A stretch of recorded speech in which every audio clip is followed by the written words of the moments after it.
Hello friends, welcome to খেল দুনিয়া। গতকাল বেঙ্গালুরু এফসি পয়েন্ট নষ্ট করার পর আজকের কিন্তু আবার পয়েন্ট নষ্ট করলো জামশেদপুর এফসি। তো বুঝতেই পারছো লিগ টেবিলের দৌড়ে এই মুহূর্তে যে তিনটে দল মোহনবাগানকে তাড়া করছে তাদের মধ্যে হচ্ছে এফসি গোয়া, জামশেদপুর এফসি এবং বেঙ্গালুরু এফসি। তো বেঙ্গালুরু এফসি পরপর অনেকগুলো ম্যাচ হেরে এবং ড্র করে পয়েন্ট নষ্ট করে অনেকটাই ব্যাকফুটে চলে গেছে। এই মুহূর্তে যে মেন দুটো থ্রেট মোহনবাগানের জন্য ছিল সেটা হচ্ছে জামশেদপুর এফসি এবং এফসি গোয়া। তো জামশেদপুর এফসি খুব ভালো একটা পারফরমেন্স দিচ্ছিল, মোহনবাগানকেও আটকে দিয়েছিল এবং পরপর 3-4টে ম্যাচ জিতেছিল। তো আজকের ম্যাচটা হায়দ্রাবাদের সাথে ছিল। হায়দ্রাবাদ লিগ টেবিলের একেবারে নিচের দিকের দল। তো এই ম্যাচটা যে জামশেদপুর এফসি হেরে যাবে সেটা কিন্তু কেউ এক্সপেক্ট করেনি। তবে ম্যাচটা কিন্তু আজকে তুল্যমূল্য খেলা হয়েছে, যেখানে কিন্তু জামশেদপুরকে হায়দ্রাবাদ একদম নকআউট করে দিয়েছে বলাই যায়। তো প্রথমেই হায়দ্রাবাদ এগিয়ে গেছিল 1-0 গোলে। তারপর কিন্তু রেফারির ভুল সিদ্ধান্তে পরপর দুটো পেনাল্টি পায় জামশেদপুর এফসি, সেখান থেকে তারা 2-1 গোলে এগিয়ে যায় এবং দ্বিতীয়ার্ধের একেবারে মাঝামাঝি সময় হায়দ্রাবাদ কিন্তু সেই গোল শোধ করে দেয়, 2-2 করে দেয় এবং তার 3 থেকে 4 মিনিট পর কিন্তু তারা জয়সূচক গোলটা করে 3-2 গোল করে এগিয়ে যায় এবং এই স্কোর লাইনে কিন্তু ম্যাচ শেষ হয়।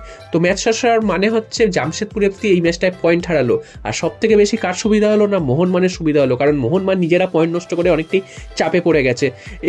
এই জামশেদপুর এফসি, বেঙ্গালুরু এবং গোয়া যদি জিততে শুরু করে তাহলে কিন্তু মোহনবাগানের সাথে তাদের পয়েন্টের ডিফারেন্সটা অনেকটাই কমে আসবে। তো মোহনবাগান অলরেডি দুটো পরপর ম্যাচ ড্র করেছে, যেখান থেকে 4 পয়েন্ট তাদের লস হয়েছে।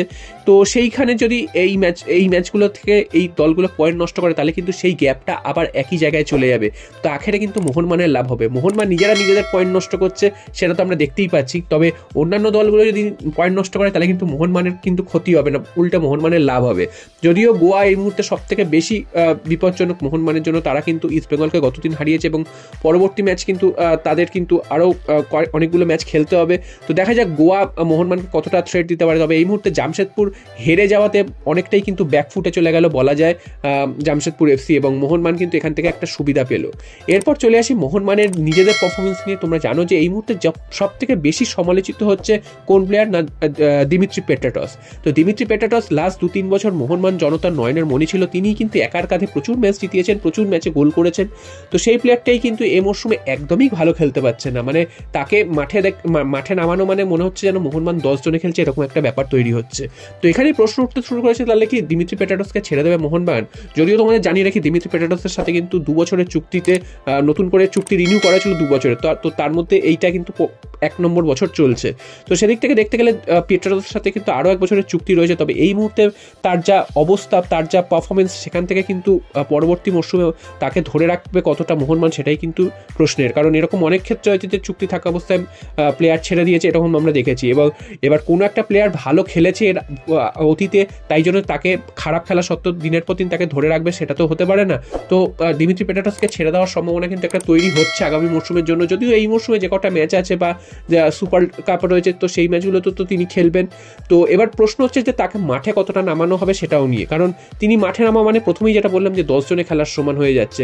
তিনি কিছুই করতে পারছেন না, না তিনি সেট পিস ঠিক মতন রাখতে পারছেন, না তিনি ঠিক মতন পাস দিতে পারছেন, না তিনি গোলে শট মারতে পারছেন, এবং তিনি তো গোল তো করতেই পারছেন না।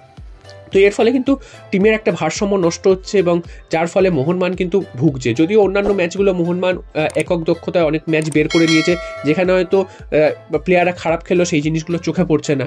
তো যেসব ম্যাচগুলো মোহনবাগান আটকে যাচ্ছে, ড্র করছে বা হারছে, সেই ম্যাচগুলোতে কিন্তু এই জিনিসটা প্রচণ্ড রকম চোখে পড়ছে, যার ফলে কিন্তু একটা প্রশ্ন উঠতে শুরু করেছে যে দিমিত্রি পেট্রাটসকে মোহনবাগান ছেড়ে দেবে কি না। এবং অনেক ফ্যান্স ক্লাব বা অনেক সমর্থকরাও কিন্তু একটু ক্ষুব্ধ হয়েছে তার উপর যে তাকে এতটা সমর্থকরা অনেক তাকে মাথায় তুলে রেখেছিল। তো সেই জায়গা থেকে তিনি একদম পারফরমেন্স করতে পারছেন না এবং তিনি মাঠে নেমে সমস্ত কিছুই তিনি নিজে করার চেষ্টা করেন। যে কোনো একটা ফ্রি কিক হোক বা যে কোনো একটা কর্নার হোক, সমস্ত কিছু কিন্তু তিনি নিজে মারার চেষ্টা করেন। তো সেখান থেকে তিনি কিছুই করতে পারছেন না, সেটা সমর্থকরা একদমই ভালো চোখে নিচ্ছে না। তো সমর্থকদের মধ্যে থেকেও একটা আওয়াজ উঠতে শুরু করেছে হালকা হালকা। যদিও এখনও তার পারফরমেন্সের কথা, অতীতের পারফরমেন্স কথা বিচার করে সমর্থকরা এখনও যে খুব একটা বেশি কিছু বলছে তা নয়। তবে দিনের পর দিন এভাবে চলতে থাকলে কিন্তু দিমিত্রি পেট্রাটসকে মোহনবাগান নাও রাখতে পারে। যদিও এখন অবধি কিছু ডিসিশন ফাইনাল হয়নি, এখনও বেশ কিছু ম্যাচ বাকি রয়েছে এবং সিজন শেষ হলেই এটা নিয়ে হয়তো ম্যানেজমেন্ট বসবে বা ভাববে বা দিমিত্রি পেট্রাটসের সাথে কথা বলবে। তো দেখা যাক আগামী মরশুমে দিমিত্রি পেট্রাটসকে মোহনবাগান ছেড়ে দেয় না রেখে দেয়।